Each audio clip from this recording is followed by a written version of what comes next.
Samsung Electronics' worst-ever recall could cost the company as much as $17 billion after it halted sales of its flagship Galaxy Note 7 for a second time, spelling an almost certain end for the ill-fated premium model. Samsung announced the recall of 2.5 million Note 7s in early September following numerous reports of the phones catching fire, and on Tuesday the crisis deepened. The company told mobile carriers to stop sales or exchange of the $882 device and asked users to shut off their phones while it investigated new reports of fires in replacement Note 7s. As the world's top-selling smartphone company awaits results of probe by U.S. safety regulators, some investors and analysts predict Samsung may scrap the Note 7 and move on to successor models to limit the financial and reputational damage.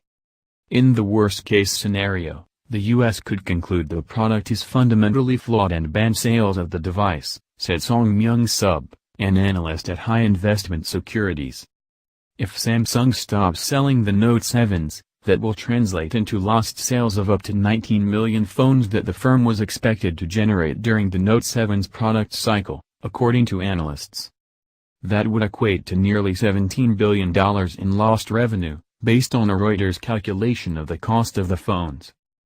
That's a big increase from $5 billion in missed sales and recall costs. Analysts initially expected Samsung to incur under the assumption that the firm would resume global Note 7 sales in the fourth quarter. Chances of that now look slim. South Korea's Hankyoreh newspaper, citing unnamed sources, said on Tuesday Samsung will likely stop Note 7 sales permanently. Samsung did not comment on the report. This has probably killed the Note 7 brand name, said Edward Snyder, the managing director of Charter Equity Research.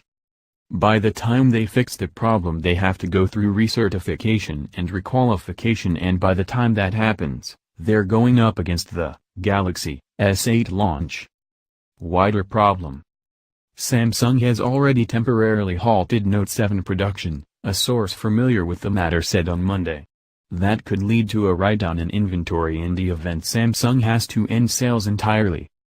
Broker Nomura estimates Samsung may have to incur up to $1.6 trillion of disposal costs in the fourth quarter, assuming around 4 million Note 7s have been made.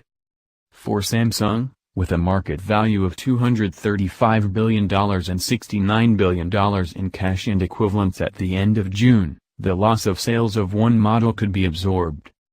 The bigger problem will be long-term impact on its reputation and brand, analysts and experts say. We think the Note 7 incident may hurt demand for Samsung's